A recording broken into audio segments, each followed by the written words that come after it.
Hello, and welcome to Seeking Heaven, the Near-Death Experience and Other Phenomena. I'm your host, Tamara Caulder Richardson, a six-time near-death experiencer, evidential medium, and Christ channeler. If you haven't subscribed to this channel, please subscribe, tell your friends, share, watch past episodes. This is really, this channel, I feel so blessed because now we're up to 1.10 million. Of course, when you see this, it should be more views. So this has really grown. And on top of that is that I've met some wonderful people and really building a spiritual community. So look at joining my spiritual community as a love leader member, and we meet once a month. So you can look at that under join. And of course, anything that you do to help this channel financially is very welcome and used. So let's welcome our guest today. Let me tell you a little bit about our guest, Mike Paterson. And he's going to tell about his story. Now, he was around 10 years old when he accidentally came across what he thought was a Sasquatch encounter, and he'll tell you a little bit about that. And then later on in 2008, he was out in the woods, and he's going to tell you how that happened. He was photographing nature and heard a vocalization. And since then, he's been on this path of investigating and interacting. I mean, his interactions are really amazing. And it's not just taking footprints and this and that, but actually intellectual engagement.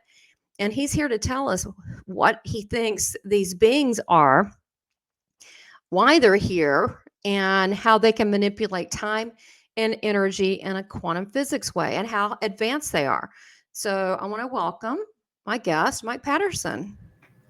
Welcome. Hey, Tamara, thanks for having me. Appreciate it. Absolutely. Well, look, I'm so excited to dive right in. Tell us about how you feel all this started. And as a child, did you get a really good look at anything, or was it just quick? Yeah, well, I got involved really in 2008, but it does go back to my childhood and my family. We stayed at this place called Denbigh, Ontario, at a place called the Swiss Inn, which is up in the Bon Echo Provincial Park region. So it'd be about 3.5 hours, roughly northeast of Toronto. Very forested country up there, and a lot of lakes. And actually, Ontario's got 250,000 lakes. It's huge. I think it takes about maybe from the bottom to drive the top end, maybe about a 22-hour drive. It's Ontario's massive. Good Lord. Oh, yeah, it's a big place. And most of it is forested, right? So my family, extended family, aunts, uncles, grandparents, cousins, all that. So we'd rent this, we'd stay at this chalet place. You know, they had a main lodge. And so I was 10 years old when we were there. And it was, there was a campground area just down the road. And I remember my dad dropped me off to do some fishing. And, you know, you could do that back then, not like now. Leave your kid to do some fishing alone down the road there, and basically bear country.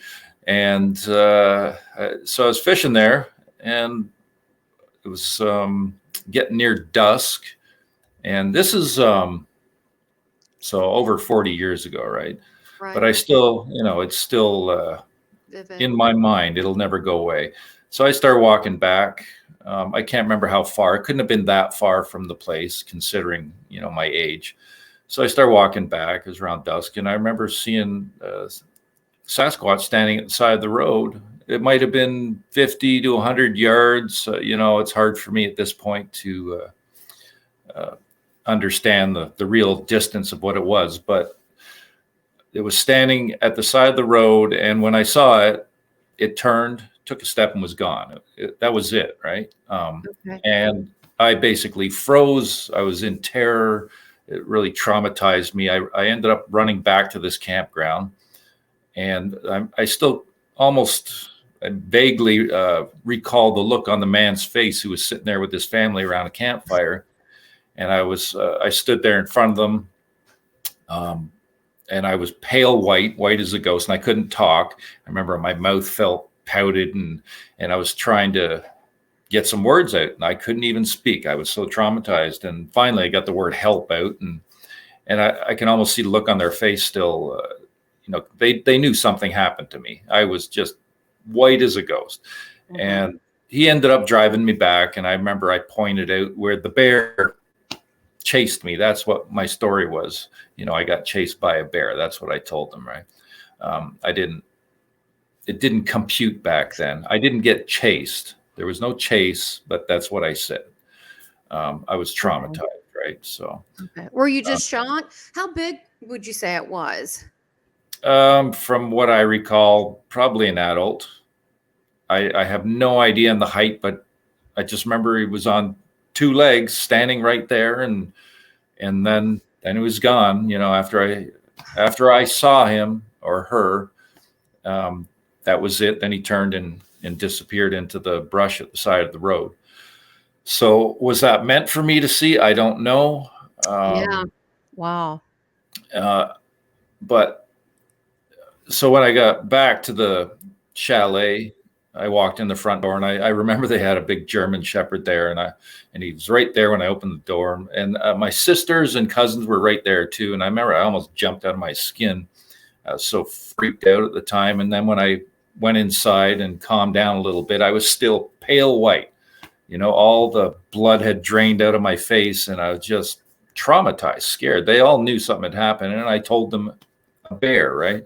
And Right. I remember the owner saying, "Oh, there's no bears around here," and I had been past there in the fairly recent, maybe a year ago or so, and that of course it's bear country, big time. So I guess he was just trying to keep everybody from getting freaked out. But if you fast forward to 2008, this is when things Right. started happening. I just was able to reflect back on that incident and realize that no, that wasn't a bear, that was a Sasquatch. So yeah, Now, it took that, it took getting involved in this to bring that back and make me realize what I'd seen. right. Right. Well, I mean, you didn't have any reference for what it was. No. And so, that was probably shocking to see something that big, and you didn't know what it was, and you probably didn't feel like it was safe to talk to anyone. But many times I think when people don't know what to do with a piece of information, they just kind of store it. So I guess that's what you did till 2008. Yeah, well, my family just basically brushed it off, brushed it aside as a bear. And, I told my dad after I'd gotten involved and things started happening for me, more recent, that, that it was a Sasquatch. And he's like, you were just a wee boy, you can't remember that stuff. How do you know?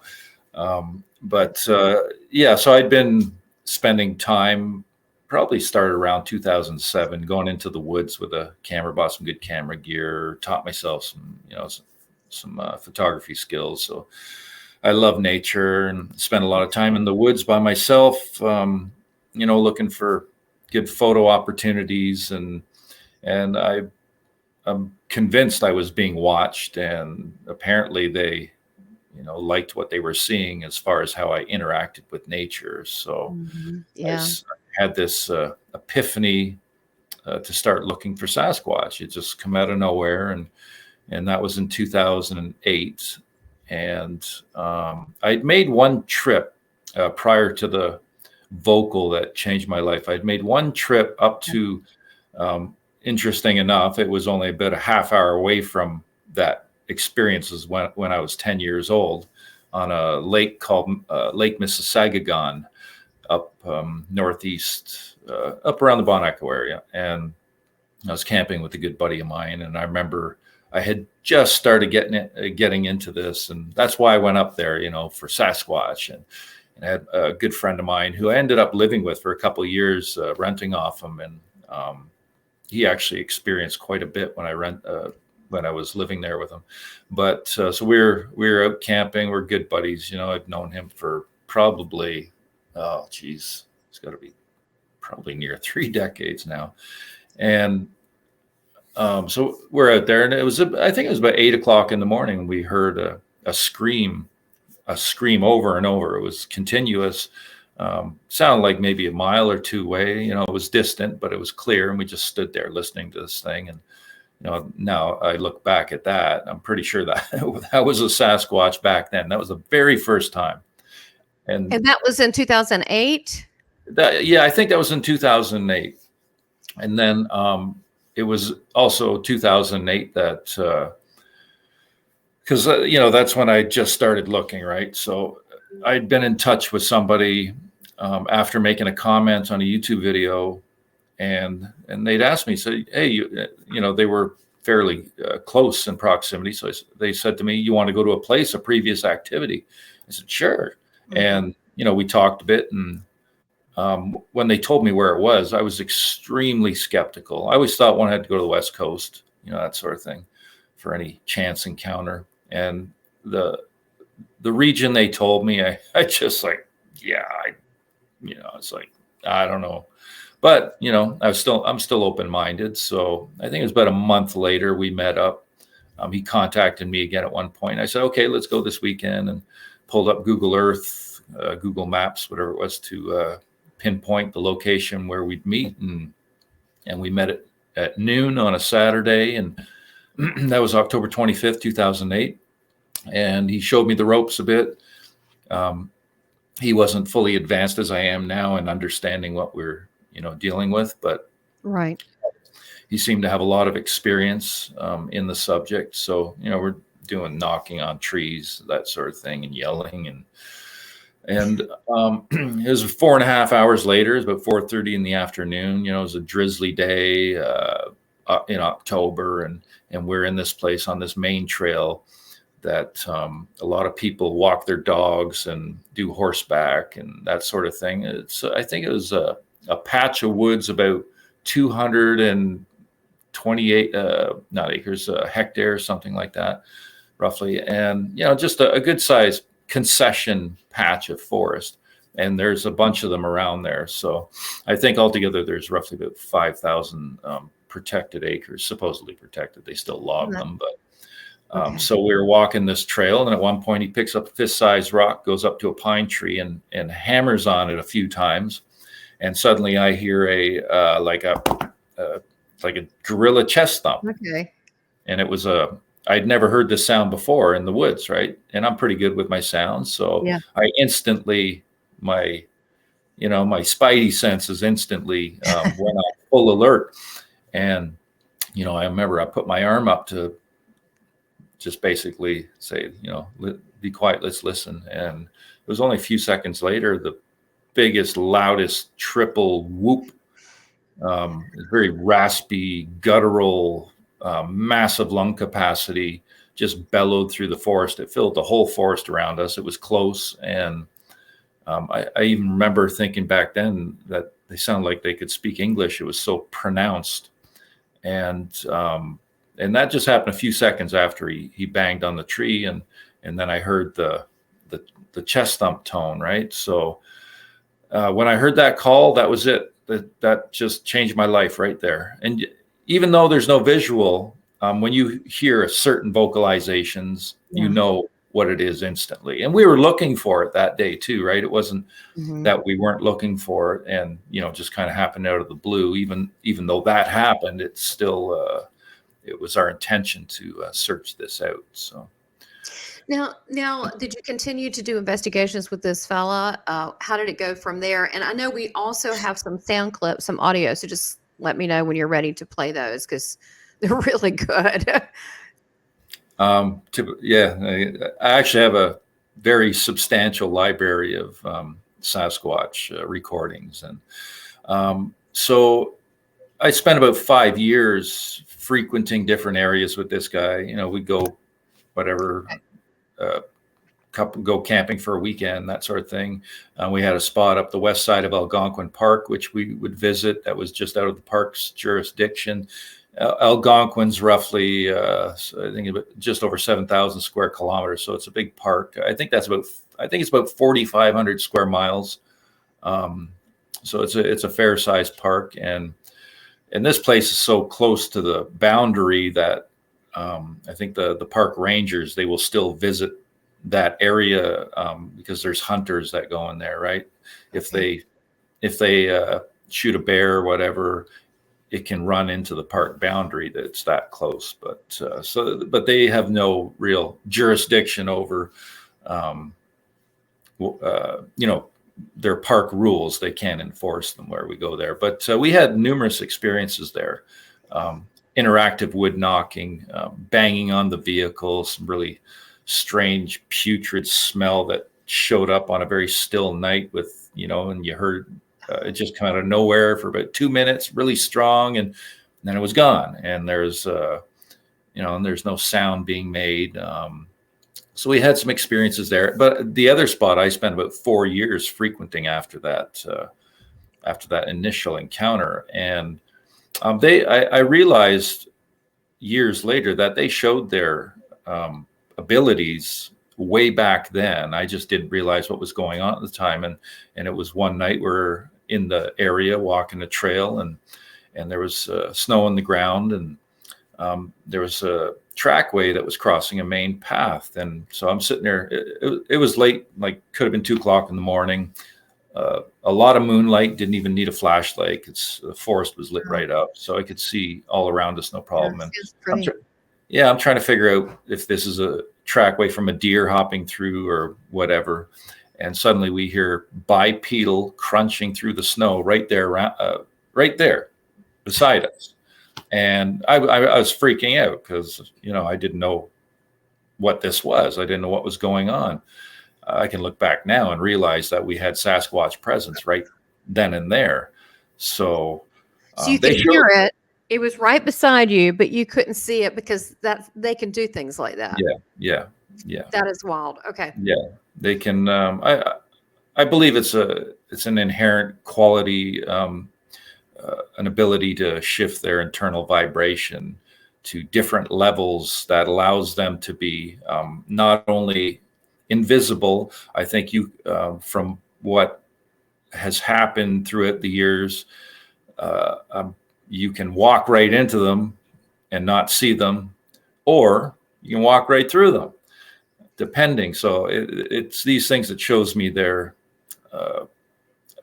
I believe they're able to shift to different frequency vibrations, where they can actually move through walls and that. So when you break energy down, or break matter down into a quantum level, it's basically empty space. So walls do not exist with them, from what I've witnessed.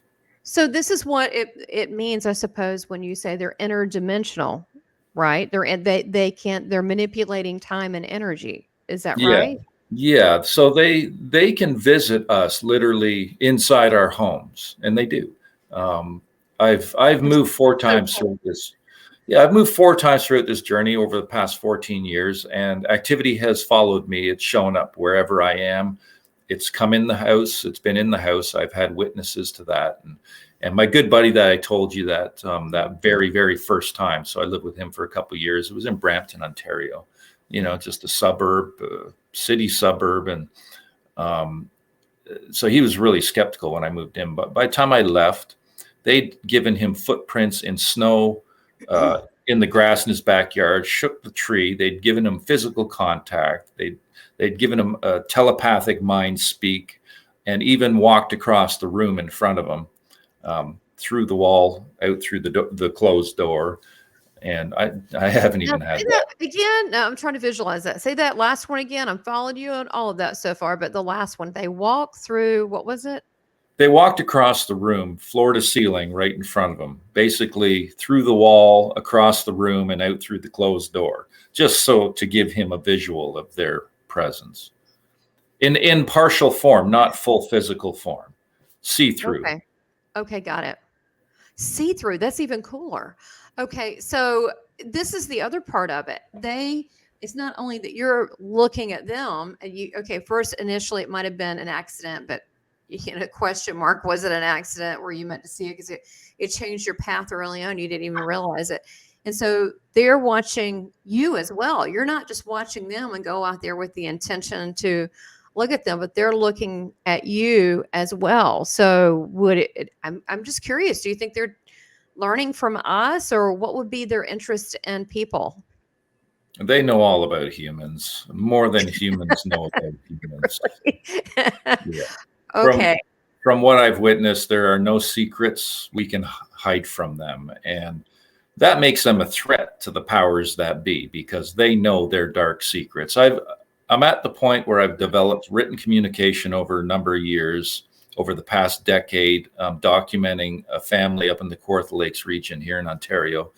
I was invited to a property to investigate for Sasquatch activity because they had suspected for roughly 5 years at the time. And there had been a full sighting and other strange incidents that happened. So I had interviewed the cottage owner son at the time, and he's now the cottage owner, but his son at the time and his girlfriend at their home. And then they invited me out to their cottage to do some investigations, and I knew from the first night that they did indeed have Sasquatch presence on their property. And I think the previous 4 years that where I was investigating different areas and going back to that initial spot where I had that close vocal encounter, I spent about 4 years in there. I think I was basically training for what was to come.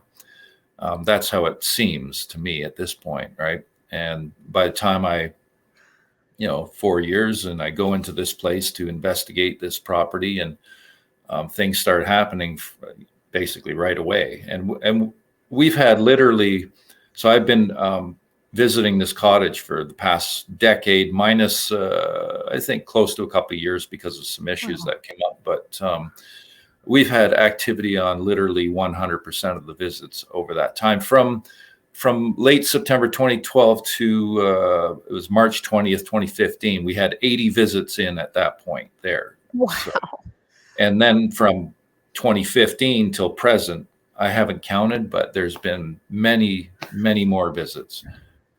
So would you say that each time you get something? Yeah. Some kind of something. And we have this motto that we've always mentioned, always something new. And, it might be a small nuance to something that's happened again and again, but it's like they're constantly giving little tidbits of knowledge and information, always something new.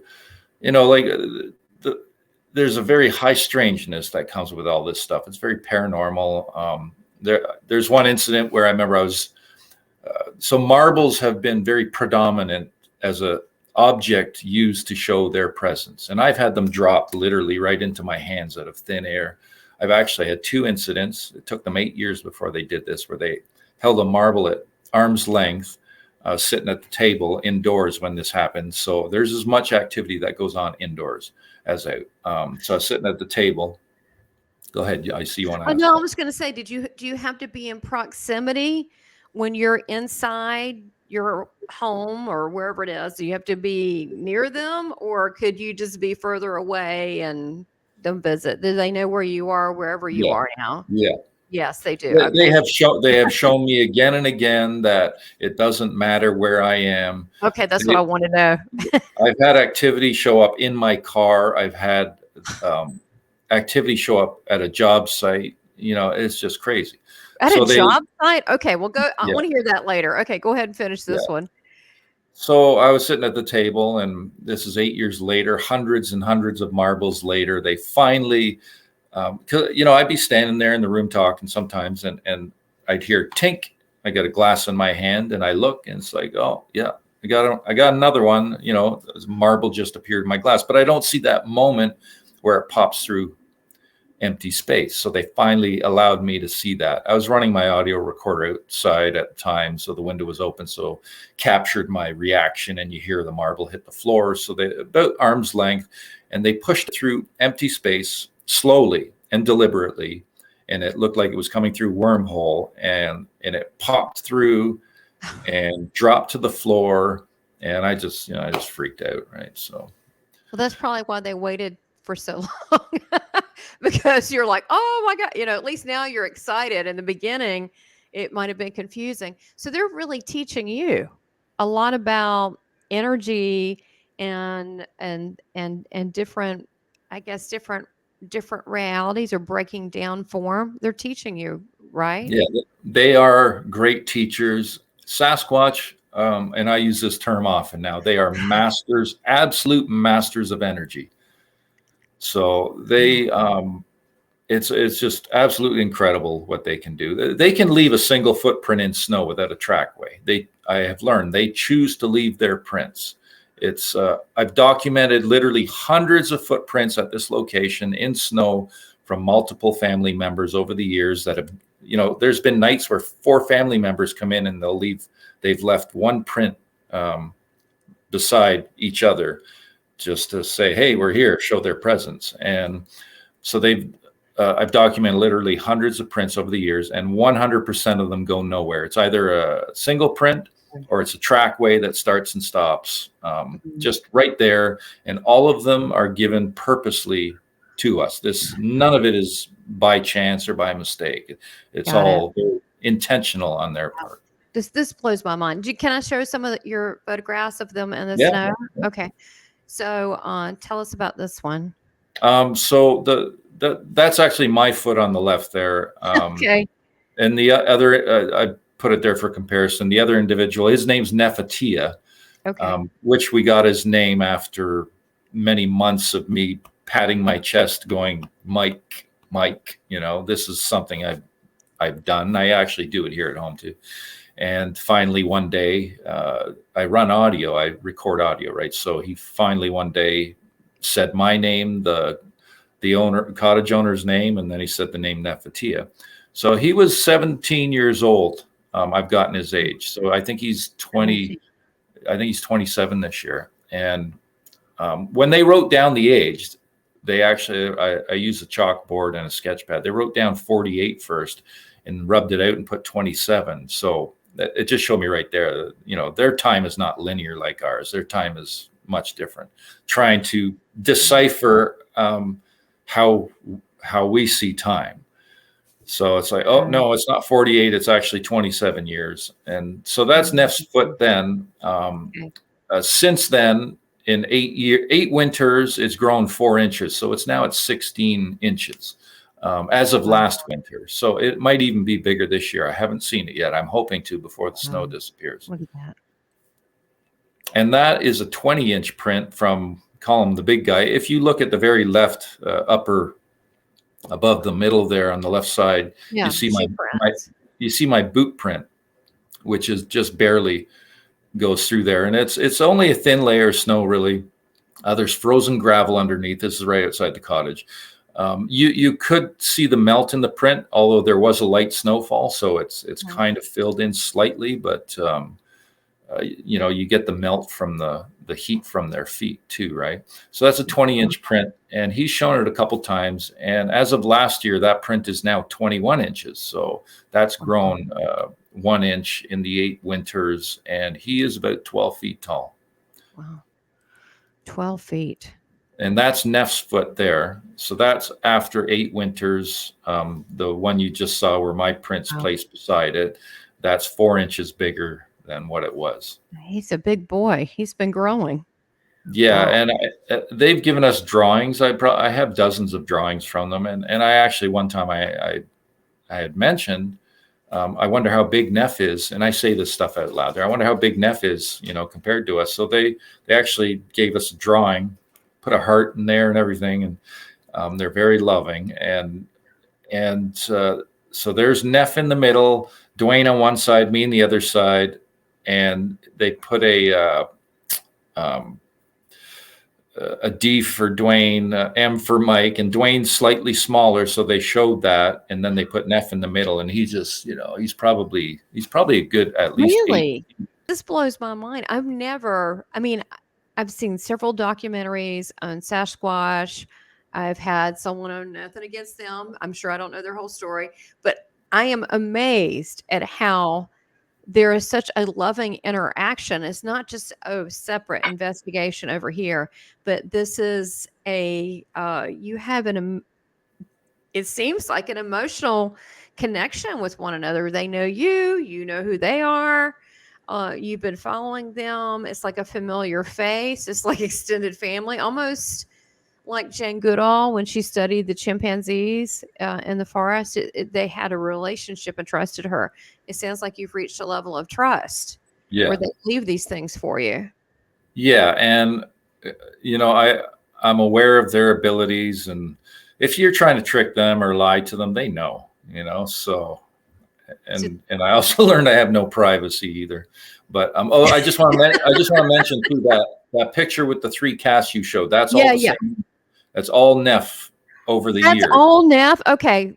Oh, Yeah, you're kidding. This is yeah. him So the as a one on the left is from certified. 2013, and the one on the Oh, I think the one in the middle might be 2018, and then the one on the right is 2021. okay. 2020. It's last winter. Wow. 2021. That's that. And so this wow, he really has been growing some large feet. That's amazing. Can I show the car?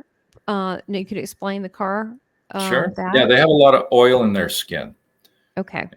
And I would use my car for interactions. And there's actually 2 family members' prints there. If you look to the right, you see a much smaller print from, I think Yeah. it's probably his little sister, whose name's either Anastasia or Ashantia. I think they have both, Okay. but I don't know which one that is. Okay.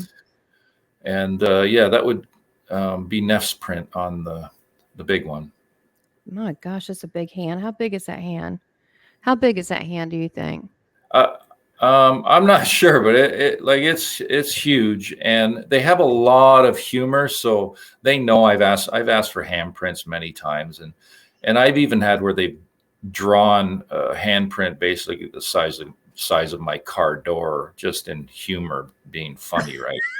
So they do Oh that. my, So are you serious? You mean yeah, they there's a did a lot. little just to go, oh, it's this big, just to have a sense of humor. Just to be funny, yeah, yeah. They're very humorous. It's very much so a part of their disposition. Well, so wow. Okay, so this is good to know. Why is it? I was just thinking earlier today. Why is it that you've heard? I'm sure we've all heard stories. Oh, it could be someone who was just frightened, but they're running from a Bigfoot. But honestly, I've never heard. I've never seen anything that anyone was actually ever hurt by these guys ever. Right? Have you? I mean, it doesn't seem like that's how they are geared. It seems like they're kind of loners on the whole. They're very family oriented. Okay. With their Yeah. own family, but they like you. Do they like the guy that you've worked with for what was it, 5 years at that one place? Do they like him pretty good? Um, I don't involve myself with him anymore because of Got it. certain things Okay. that happened along the way. Yeah. Got it. Okay. Because you really do have high I'm not saying he doesn't, I don't know the guy, but the thing is you do have high ethics about and I think that's why they probably picked you out. I guess what I'm saying is, wow, they're very consciously aware. I mean, so they're not, they're humanoid, or they're humanish, or are they early human, or are they or because early would mean that they're a lesser version when in reality they sound more advanced. So what do you Yeah. think they are? I believe at this point, through questions and stuff, that they are the Earth's first indigenous race of people, and they're still alive in our forests. Um, from my understanding, some of us have their DNA, not all of us. I don't. I asked them, Wow. and they also have human DNA, but I believe we were made after them. Um, we're not lesser, but we are slower, and Yeah. um, our cognitive abilities are nothing even remotely close to theirs. And sometimes I use the analogy: if we use 10% of our brain power, they use 100. They are just extremely advanced that way, and they have like I said, they are masters of energies. Well, so okay, so this is a little strange, but I know that people want to know about what is the UFO or the ET connection with Sasquatch? Is it? And I'm just, I mean, I'm we might not have the exact answer here, but just some thoughts on that. Could it be that, I mean, the more people I interview that are UFO specialists or abductees, I'm thinking, really, how many of us are originally human? So I'm like, are we just a different version of them? And we just, are they, I could say, are they from another planet? But then, quite honestly, the more people I interview, I'm thinking, are we some of those people too? What is that connection? Because they seem older than us. They've been, which makes them, not always, but in this case, it sounds like it makes them wiser as the teachers. So, what is the? Does it go past this earth? I guess what I'm saying. Were they formed here? What are your thoughts on that? I'm sure you've heard all sorts of theories. Well, there's certain things I've asked them, and I've gotten direct written responses from them. So I asked them, I asked them about being first people. I said, where'd you come from? Where did your people come from? And they wrote, home here always. And they know how to write. They understand the context of my words. They've shown this again and again. They know how to write in English. They know how to write in multiple languages. I've asked them about language. What language do you know? What language do your people know? They wrote all. I've asked them about their age, and I said, how long? And I don't always get a response, right? So, but sometimes I rearrange my questions. So I'd asked, how long do your people live in human years? And they didn't give me a response. And then I changed my wording and I said, do your people live longer than 200 human years? And they wrote yes. So I actually I continued with that, and I'd wrote 500 years. They didn't respond. Then I'd written 300 and they didn't respond. So I left it alone at that, right? So I got, they lived longer than 200 human years, which I could understand considering their understanding of energy in that. So their understanding of language, they've shown me there's no language barrier with them. They might not fully understand all of our words. Well, with Nefertia, there's been words that we've taught them. There was one time when I run audio mics through my sunroof of my car so I can close it on the wires and run the mics out the top, keep the unit on the seat. And one time he put a big tree limb on top of my car.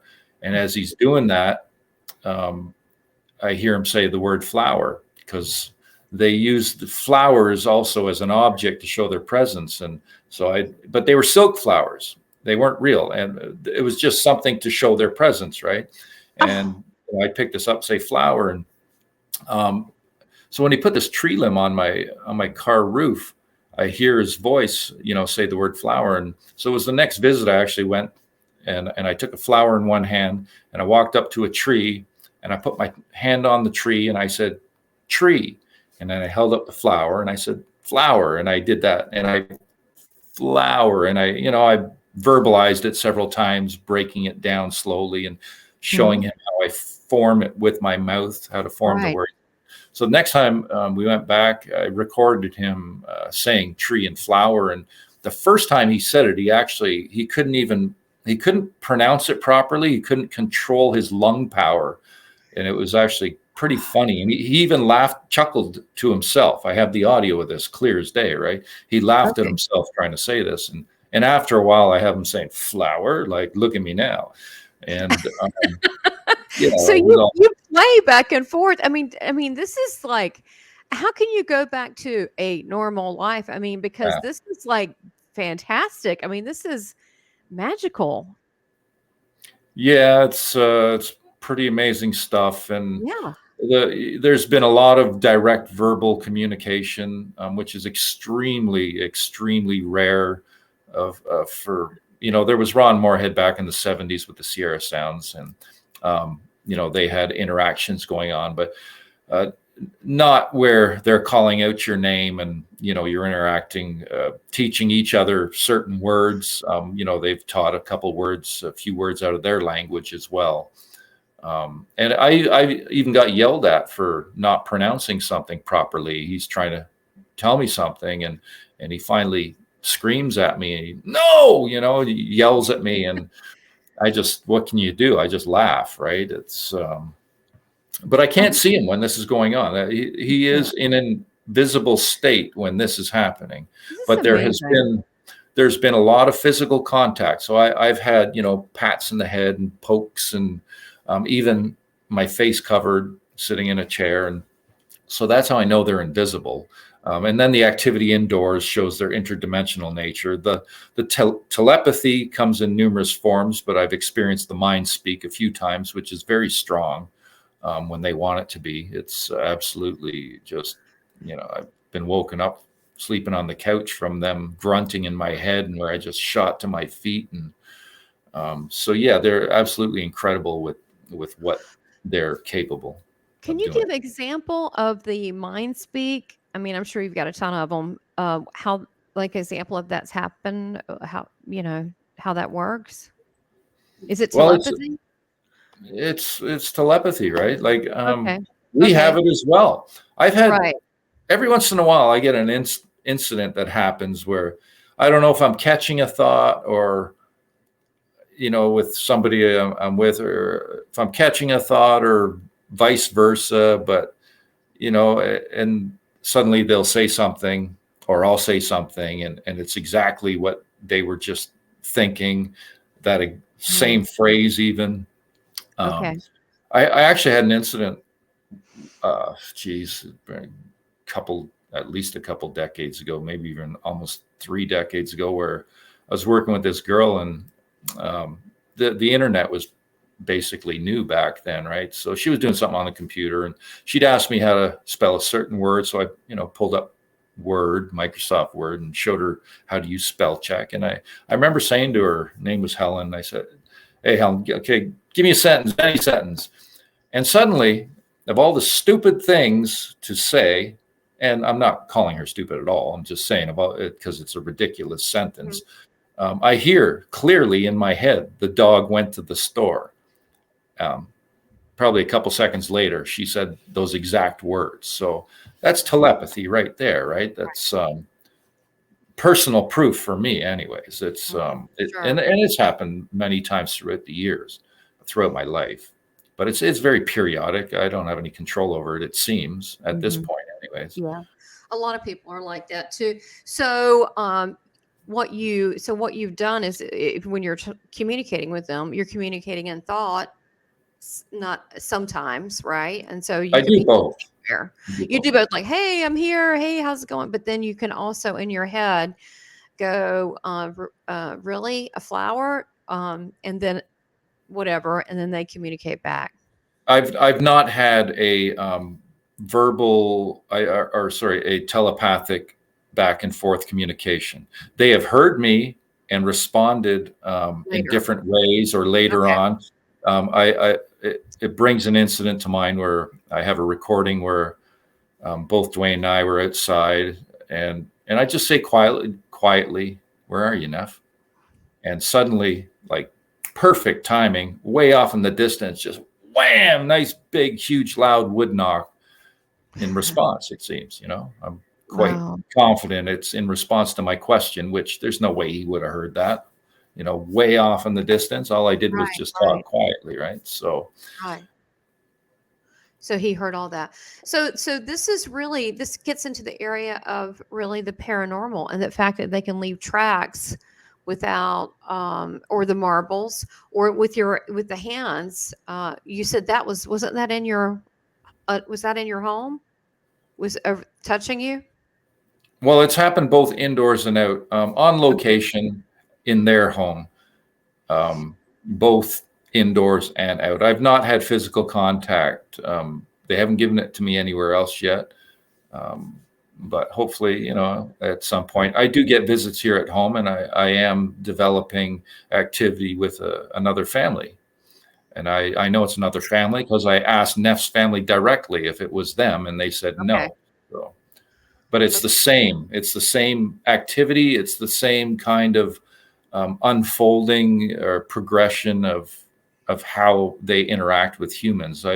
I've learned a lot in how they show up and how they present themselves, and how it's like a baby step process. It takes years to develop this contact with them. Well, sure, it's a level of trust, but Isn't that a human quality? Don't we have to trust people first? Don't they have to earn our trust? It's the Yeah. same thing. I mean, that's a very human quality, and it sounds like that's what they're doing with you. So I know you've got a cat. Does the cat sense it? Does the cat sense the Sasquatch activity, the family? Does he sense anything? I don't know. I would think so, but I don't know. Hmm. Sometimes catch them staring off into space or looking up, and you wonder. But yeah, Okay.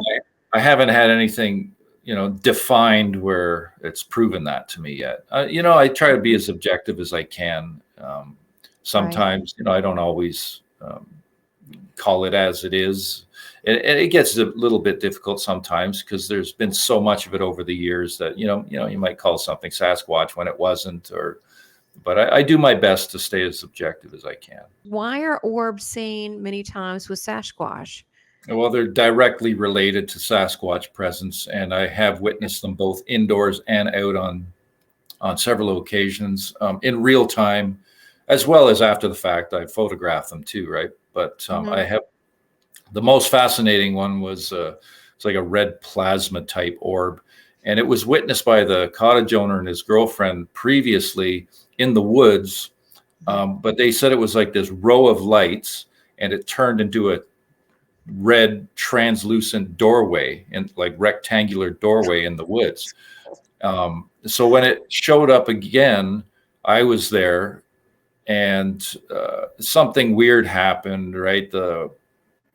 Just the owner acting out of character, and Okay. and then suddenly this thing showed up, and I had grabbed him by the shoulder because we're in the woods looking back down towards the cottage, and I grabbed him by the shoulder when it showed up because he didn't see it yet. And I said, "What the hell is that?" And he's like, he was like super excited. That's it, that's what we saw. And we watched this thing. I can't remember the exact date on that, but I have the audio. It felt like 5 minutes, but I think it was a lot longer from Wow. what I recall, but listening back to the audio. So it was this bright red nucleus with a red translucent perimeter around it, and it would pulsate slowly. It looked to maybe about up to 4 feet in diameter, and pulsate bigger and smaller, and it started doing this dancing, up and down, back and forth, and it felt otherworldly. It looked otherworldly, and it was very just extremely amazing to see this thing. And at one point, I had taken one single footstep to get a closer view, and poof, show's over. What do you think it is? Or do you know? That I don't know, but I believe that there's consciousness involved there, and Same thing. there's intelligence, cognizance, perhaps a travel device. I think they have the ability to shift their vibration down to their light source, right? Apparently we're all loving light energy at our purest form, right? So they already know this, and I think they know how to manipulate that and to change into their physical, right, to their light source. It's my belief, anyways. You know what? That hits me right there in the heart, and that feels right, because that would also be very advanced. But it's very similar paranormal in nature, because people that pass, people have seen orbs in hospitals, people see orbs in cemeteries, and so it is there. I like the way that you explained that it is there because they're a being, they're a living being. It's their life force that they've been able to manipulate. And then you think, well, okay, they're obviously more advanced, probably older than humankind as we know it.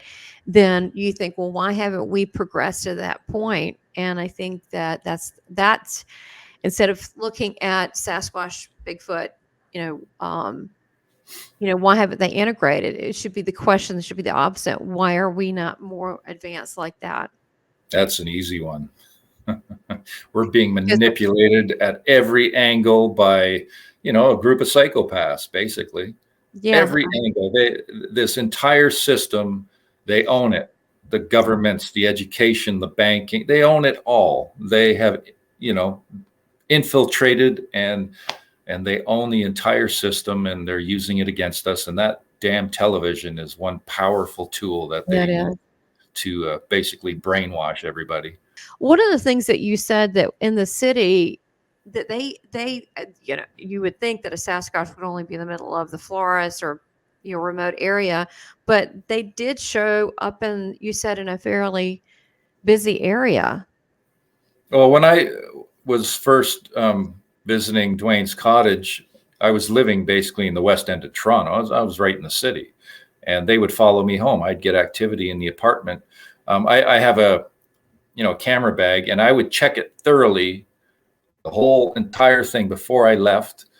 And I check it as soon as I got home, go through everything, and marbles would appear, because I checked the next day and the next day, and marbles would appear in them that weren't there before. And I had an incident where I remember I was feeling down one day, and I was telepathically calling out to Neff. He didn't respond right away, but he did later that day. And I heard him call my name in my head, but it sounded distant. It was weird.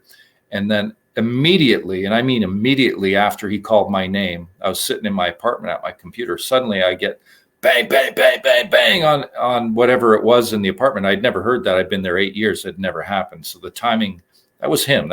This is what they do, this sort of thing. They break a lot of sticks and rock clacks. And so I've been recording audio the entire time.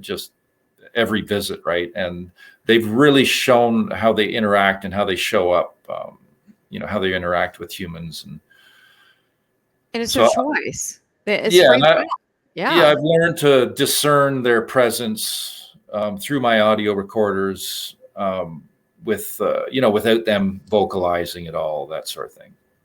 Can you tell the story, and then we'll get to the vocalizations. Can you tell the story about the camera that was there and then it wasn't there, and then also the phone about, well, just leave me a message, those two? The camera? Yeah, so when we're at the cottage, I have a routine where I put a sketch pad with a Sharpie and a small chalkboard on the table, and I place a point and shoot camera on the table. And they have imposed literally dozens of images, numerous images I've witnessed, in the fact that I'm sitting there and the camera has not left my sight, and I keep picking it up and taking a look at it, and suddenly there's new images on there. And they've actually even taken them off, because there's been images on there, and I look again, and it's like, and then they're gone. It's like, hey, we can put them on, we can take them off. So they can manipulate absolutely all of our electronics, and I mean everything. My audio recorder, camera, phone, video camera, computers, doesn't matter what it is, they can manipulate it. We've had numerous incidents happen with the phones. It's even like crazy with text messages, picture texts. And there was even one time where I made a joke about, oh, watch, next thing they're going to give me a voice message. And it was the very next morning. I'm driving home, and I got my phone beside my seat, and I look and I noticed the light flashing on it. It didn't ring, and there was no information. And I've never seen this before either, where there's absolutely zero information, no phone number, doesn't say private number, nothing. It just was a voice message. I couldn't get any information on it. And when I played back the recording, it was a vocalization from them. So they listened, and they, made a funny on the way. Aren't you delighted when you get that? Because what a gift, to do that. They must also, if they're watching everything and they leave that, and then they're seeing probably you like laughing, going, "Oh my God, you're kidding," and laughing. They probably enjoy the humor and the pleasure you get from that. Yeah, I'm sure they enjoy our reaction. And so there's actually one of the younger members of the family. I think he's probably 14, 15 years old, by his foot size, and that I've, just a educated guess from documenting family members for so long. And so there was one visit where he'd actually left a short trackway, and I guess I'm assuming it's his father had left his one single print, which was 21 inches on the other side of the road in the snow. So I was documenting the young guy's trackway. My video camera was running, and he hit me with a snowball. And I remember I just immediately after that, I actually caught his vocalization, basically laughing at me. His vocal come out of thin air right beside me, which I captured while my video camera was running, right? And then there was, they're always pulling funny stuff. Like there's been pepperonis put in the fridge. I know this stuff just sounds absolutely crazy. The phone stuff. No, I mean, this is amazing. I mean, I'm just think this is cool, but go ahead. So there's pepperoni in the fridge. Yeah, they apparently like pepperonis. The package, the first time it happened, Dwayne asked me, he's like, "Did you eat some of my pepperonis?" And I said, "No, I haven't touched them." And we realized that they were disappearing. So they have even disappeared. So every time he would get a pack, I would count them a couple times to make sure I had the number right. And so they have even disappeared, 1, 2, whatever, out of the package in the fridge, and the package is still sealed. I brought a pie. What? Oh, that's crazy. Yeah, I brought a pie. I remember one time, and almost immediately they stuck their finger in it. There was a finger shoved in it. But I brought a pie another time, and it looked like it had not been touched. There was nothing done to it. And I remember there was actually a marble that was materialized inside of that pie. And there's been an incident where one time where Dwayne had a marble materialize inside his closed hand. He just, we're sitting at a table when this happened, right? So I've been witness to these things come out of thin air so many times. I don't believe he's screwing around with there. Because of what I've witnessed, right? There was one time the snow was gone, and we were outside walking the back and forth along the road right out in front, little skinny single lane gravel road, looking for marbles that we might have missed, because many of them come out of thin air while we're outside. We're getting hit with them and that sort of thing. And so we're looking for any that we might have missed. And at one point there's a rock maybe yay big, and I remember it had a red dot on it. I picked it up and I looked at it, and I pulled it out of a divot in the road. And when I was, I took a look at it, and I took it and I stuck it back in. I put my foot on it, pressed back into the road. Dwayne's up the road, so it's just me. And then I went into the cottage, went into my camera bag. That exact rock was sitting on top of my camera inside my bag. So this happens all the time, this sort of crazy fun stuff. This is this is paranormal. I mean, well, it's probably their normal, but it's paranormal to us because that's apportation. That's it's not as similar. I was reading a lady and I said, "Yeah, you've got this granddad and he likes to, you're alone, right?" She goes, "Yeah." And I said, "You're eating, but you're always missing your fork." And then he'll put it on the counter and you're like, "I thought I just put it right there." And he just thinks it's the funniest thing. So that's apportation. And I've had spirit people do that with keys. And I guess what I'm saying is spirit people are basically us without our bodies. So in reality, if we could remember, we probably could do this to move things as such the way that they do, because this is apportation. They are flesh and blood. So I'll they're take that. They are flesh and blood. They're just masters of energy. They understand earth energies at a level that is just incomprehensible to the rest of us, basically. You were saying something about a camera, that you had a camera. We were talking before about a camera. There was no footage on it, and then you go back later and you look and there was footage, but then you said they can take imagery and put it on and off film too. It only actually really happened once, where there was images put on and then they were gone. It's basically like, hey, we can put them on and we can take them back too. Like the footprints, we can put them there, or they don't have to lead anywhere. No.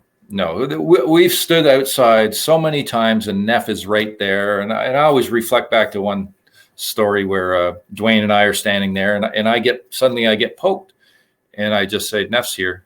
And Dwayne hasn't been touched yet. So he's like, "You sure?" I said, "Of course I'm sure. How many times have we done this? You questioning me? How many times have we done that?" And he still says, "You sure?" And then he was wearing a hat, and suddenly his hat goes flying up in the air. I just laughed. I said, "Believe me now?" Yeah. So they've stood with Oh, us many times. I've been poked in the side, and he's seen this massive dark shadow appear directly behind me that confirmed when it poked me in the side. And he was sitting in a chair. I just stood up to entice some activity, and sure enough. So there's been hundreds and hundreds and hundreds of incidents like this wow. over the years. Wow. This is, I mean, but the fact that, I mean, there are people probably that go years and years and years just to get some little thing. And it could be that they're limited by their mind where you're like, hey, I can't explain it all, but I'm open, let's see what you got. And that might have something to do with it too. Maybe that there are things around them, but it doesn't paint the picture that the person expects, like the marbles coming out of nowhere or in the hand. Yeah. And the fact that you're open to that. All right, let's go to the audio. I'm excited. They're very Okay. good. Okay. Just before that, I just Okay. want to say one thing too. So the other day I put audio out back here, and when I went to, they gave me, this is the first time they did this here. I recorded probably close to roughly 5 dozen wood knocks throughout the night, all over the woods. Some of them are so loud and really close, and it's clearly their activity. And then in the morning, I went to gather my recorders. So I'm walking over snow, it's packed down, and I know there's no sticks in my path that I'm stepping on. This happened like close to the recorder anyways, and I'm not even there yet. So I'm walking to go pick up my recorder in the morning. And when I played the audio back, there's a big crack, right near the audio mics, literally seconds before I get there. And while I didn't hear it because the snow's crunching under my feet, I know that, or they know that I'm going to play this back and I'm going to hear it after the fact. So I know that they were right there when I collected my audio in the morning. They saw me coming up the trail, and they cracked that right near the recorder just to say, "We're right here, Mike." So it's pretty amazing. I mean, I think to me, it's like there's feelings. There's like you have a relationship with them and they like you. I mean, it's personal. I mean, it's the coolest thing I've ever heard. I mean, it's not just, you're investigating from far away and then maybe they'll give you something here or there. It's a lot more personal than that, and how they like to enjoy having fun with you. I think they want us to share our experiences to help dispel the fear, because our future is contact with their people. So I think, they give me so much. They know what I'm doing with this, and they see how I have what it takes to speak publicly and put this out there. I've gone through like so much ridicule, and I have my moments, but they've given me a lot of strength, a mountain of supporting evidence, and they keep giving it. I keep sharing it, and they keep showing up. So, it's, Mike, you are the Bigfoot ambassador. I mean, they have, they definitely, I'm not saying you don't have a say in this, but it sounds like they've definitely picked you. one of them, right? There's at least one of them. Yeah. Yeah. You're one of the people. Yeah. We all have our role to play. So. Yeah, there's more. We don't know them all, but there's more, Yeah. but you're definitely one of them. Okay, so the audio, should I just do it in the order? How do you want to do this? Whatever. Okay. All right, here we do, go. do the May 10th one, because that was early on when the vocals really. So it was back in May 2013. I'd been recording for about 8 months, and this was finally, they started letting us hear their voice in a big way at the beginning of May 2013. So this is a distant vocalization. Okay. Loud and clear.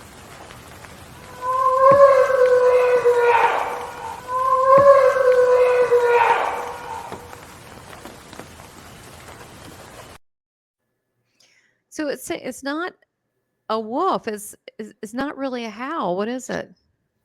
Just them yelling. They're very and Nefertia he's very boisterous. His antics are, some of the stuff he's done would scare the hell out of some people. And if they heard that in the woods, they're gone. when all he's doing is having fun. He's just letting his voice be heard. He's boisterous. He's, he's uninhibited. He doesn't give a, what. This is just such good news. You're demystifying in a way that is not scary, and that people can have a level of respect. And this is honestly, this is really good news. Should be good news for a lot of people. So, yeah. All right. So let's go to the next. Right.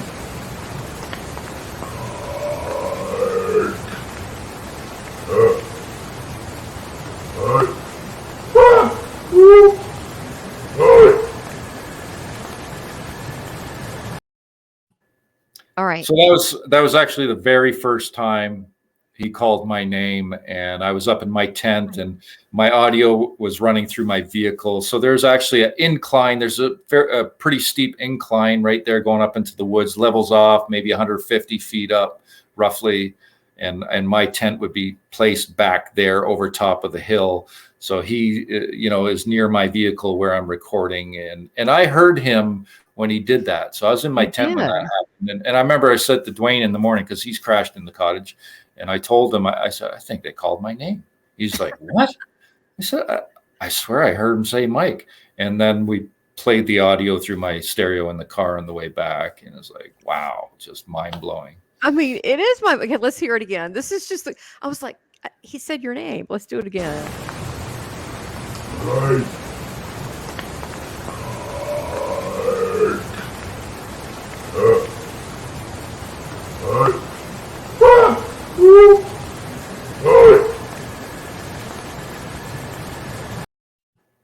He actually said it more than once. So.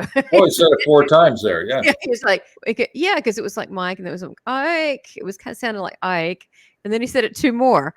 So that's, you just got to be delighted to get something like that, because he has said it many, many more times than that. And like some of the audio pieces I've captured are very, very clear.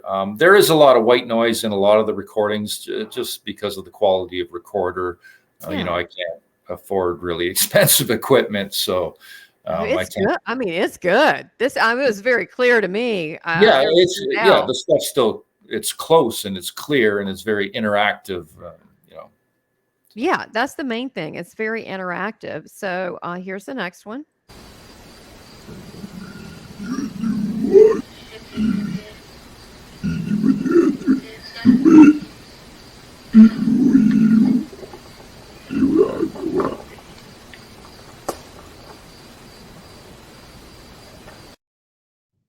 Okay. So that one there is actually 2 individuals from the same family. I believe it's an older male and a young female speaking simultaneously.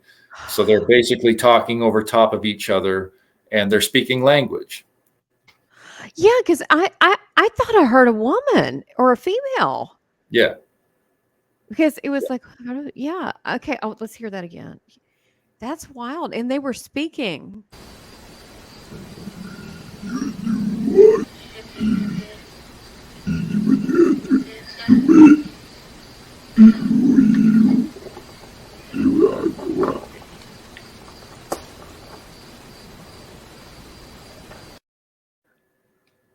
Wow, it's subtle, but yeah, you can hear it. You can hear that. There's some they're interacting. It's almost like you stumbled upon a conversation.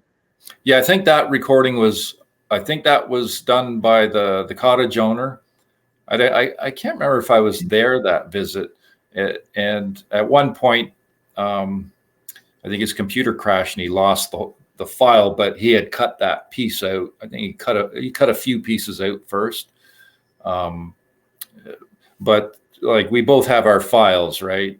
He doesn't record anymore. I still do. I record every visit. So wow. I just love hearing their voice, and they know that. And I'm hoping here at some point I get to hear their voice as well, because I'm doing my same thing, Mike, and hope to hear a different family's voice here. With a family that's near you right now. I'm curious, does your companion does she go out with you, or what does she think about all this? Will she go with you out into the woods and have Jen, fun? yeah. We've been out back, and Okay. we've had some strange stuff happen there, which was pretty amazing. And Oh, wow, that's basically, cool. yeah, one of them walking right in front of us, and she saw his form, and the leaves were kicking up as he walked, and you heard his footsteps, and yeah, so Oh, fascinating. That's good that she's into it too. That's cool. I've explained too that, you know, slowly this will progress and they'll start to show more and more, and sure enough, like, you know, with all the wood knocks the other night and the stick break, it's very, very blatant stuff, but you know, it's still there's no visual, or I haven't heard their voice yet, or there's been no prints. Although there was 2 prints in the garden, but I think it rained that night, so there was no toes. They were placed like that, side by side. One was a big print, and one was a small print, right beside each other. My landlord actually pointed that out to me. So the activity, the activity follows me, right? Yeah, that's good. No, they like you a lot. You know, and I'm not saying you're the only one, but they definitely like you.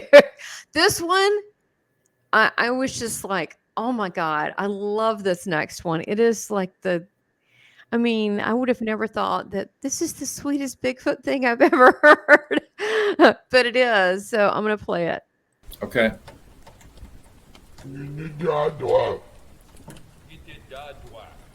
You.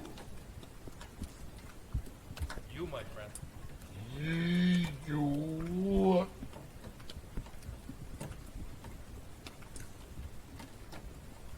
I miss you, my friend. Red.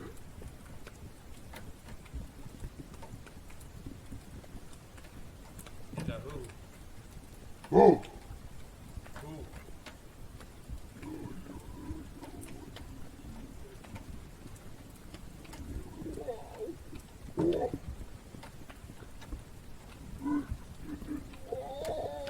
I did. Oh. Oh. Oh. Is that who? Now, here, my friend.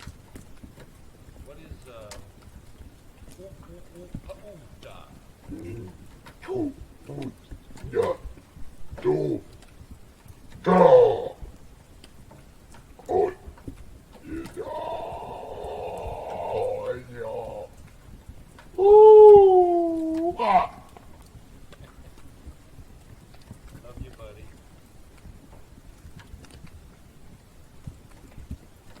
Thanks for coming into my life, my friend. Love you. Really happy to have you in my life, my friend. No. We love you. Aw. Aw. That's very nice. We love you. Ooh, what God do? Oh, man, I love you, buddy.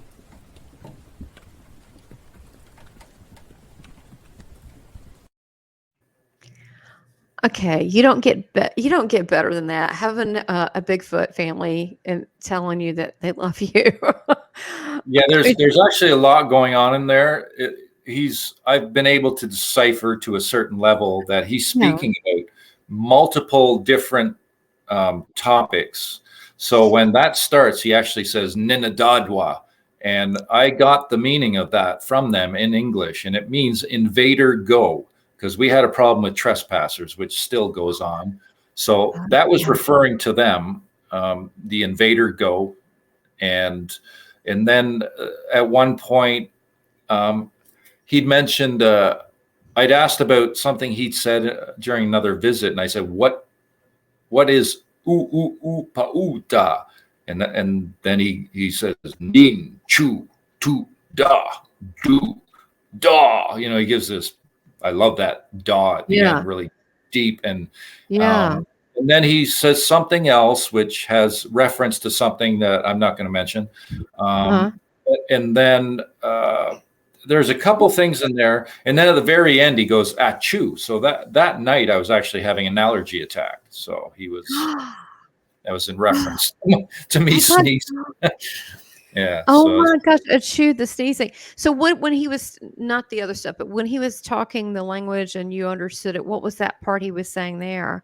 Not the invader, but the other part. well, I didn't So what? understand. Okay. There's stuff I still don't understand, but Okay. I've been able to decipher that. Okay, at the beginning he's talking about this, and then I can just tell he's talking about different topics. It's like it's not all one conversation about one thing. Yeah, they can carry conversation in multiple topics, just like we can. And that was actually the last visit, March 20th, 2015, before the rug got pulled and I wasn't allowed to visit there anymore for, I think it was close to 2 years, but I had, I would still go up into the area because there was things going on with infiltration and trespassing and stalking, and the cottage owner at the time didn't understand where it was coming from. He didn't know me that well. So he was like, didn't know if I was involved. So he just stopped the visits. So when they said, "We love you," they knew that I wasn't coming back for a while. And that's why they were saying. Oh, God. And at the same time, it was the first time the big guy had left his 20-inch footprint for me to see, because they knew. And then he also left a partial print. I had a layer of snow in my car. He left a partial print on the back window of my car showing his humor at 12-foot, full-grown adult sort of thing, right?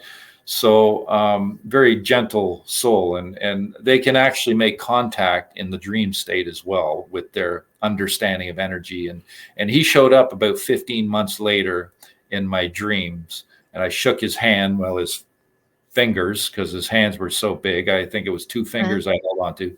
He had stepped out it was at night, and I was walking this road, and he had stepped out 1 footstep and was in front of me. And I remember in this dream, he was like, 12 feet tall. And I shook his hand or put my hand out, and he allowed me to shake it. And I didn't want to let go. And I remember looking up into his face, and he just had a gentle look and a knowing that I understand you don't want to let go. And when I finally did, he turned, he took 1 step, was gone into the woods. I woke up instantly, mind blown. And then it was within like almost immediately, somebody contacted me out of the blue, had no idea where this was going on, said, "Hey, I have some friends that have a property that you could pitch your tent on." It ended up being right there in their home, 5 minutes as the crow flies from Dwayne's cottage. Oh gosh, and he knew that. That was he knew that. Yeah. So that even has more meaning. And the whole "we love you" is that it was like, "I'm sorry, we won't see you for a while." Yeah, But and no, I went we through an love you. emotional roller coaster ride for a while. Just it was crazy time, and I was very upset. And Yeah, I would be too. I would be too. I mean, it's not been the easiest decade to go through with this stuff when you don't have full control over the visits. right. No, that makes sense. But the fact that they can still visit you, and then it makes you think that because you have this relationship with, especially Neff, that like people, when you have a relationship, and then people say, "Oh, that it carries on, consciousness carries on." I'm convinced that you probably always will have this. There'll be a time that you'll be able to, whether it's in a dream state or when you cross over, or I just think that that's kind of, it sounds like you two are solid. Neff is like the new version of Harry and the Hendersons. I mean, this is really all amazing and really fabulous news for people to understand their level of compassion and care and intellectual capacity. I mean, they're way advanced. Yeah. And I think I was basically a conduit to go in and connect Neff to them, to that family. I believe that was, why I was brought in there, to connect them, because they had things going on. They couldn't understand it. So I've gone in there and helped them understand and develop things and help dispel the fear that was there, because there was a lot of fear at the beginning. I had a lot of fear at the beginning, but it's like you go in there and you find out you got the real deal. And what do? You either pack it up and go home afraid, too scared to go back, or you just go through it, through the motions, go through the fear. And that's what I did. So I just pushed through it. This is speaking for so many things. I think the world, there's so many people that are living in fear, and fear of the unknown, and fear of well, what about if things unfold, whether it's Sasquatch or current events. And I think this is good advice for that too, to be able to push through the fear and to see what's there. Many times it's not as bad as someone thinks, and especially with the paranormal, what you were saying with this. I mean, this is you by pushing through it. I mean, look at the things you've been able to experience that maybe others weren't, because of that, because they had limitations on that. So, I mean, this has just been delightful. I look forward to, I want to see some of those drawings, especially with the heart. I mean, I just think your work you're doing is, I mean, honestly, it really touched me. I used to be a huge fan of Jane Goodall. I went and I've seen her talk, and I am like just so impressed. I mean, just with the way that you approach this. I mean, you have such dignity about the whole thing. So everybody follow Mike Paterson on his Facebook if you can, if that's okay with you, Mike.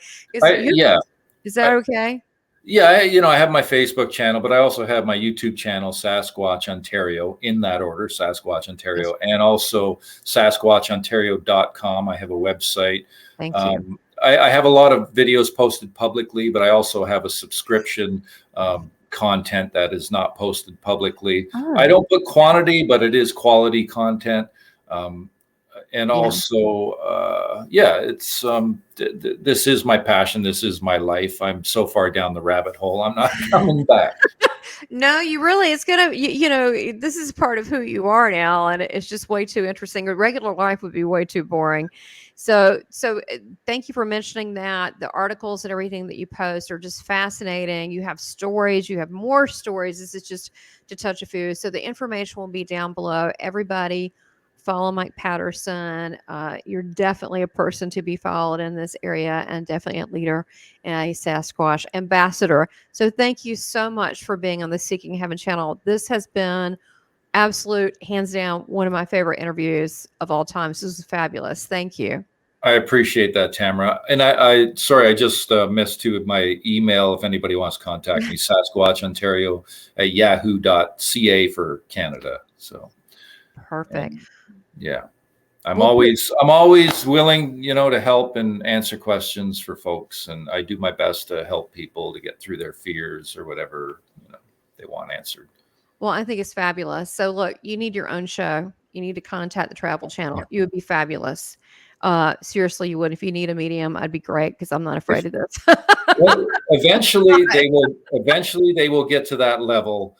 Right now, these cookie cutter finding Bigfoot stuff is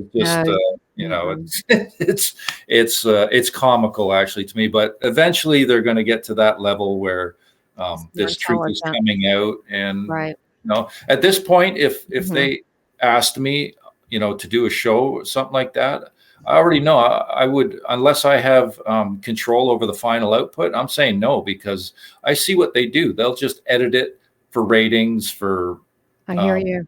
For they won't. They don't take it serious, for what it truly is, right? Though.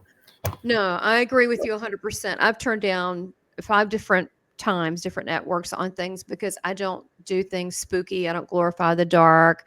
I am interested in positive paranormal experiences, positive like this, positive things, and learning and growing. But and you're right. It's kind of about the rating. So I'm with you. Thank you so much, Mike. I really appreciate it. Everybody follow Mike Paterson. This has been fabulous. Take care, everybody. Thank you very much. Appreciate it. Thank you for having me. Please subscribe, like, and make comments, and support this channel by becoming a member. Thank you for your continued support.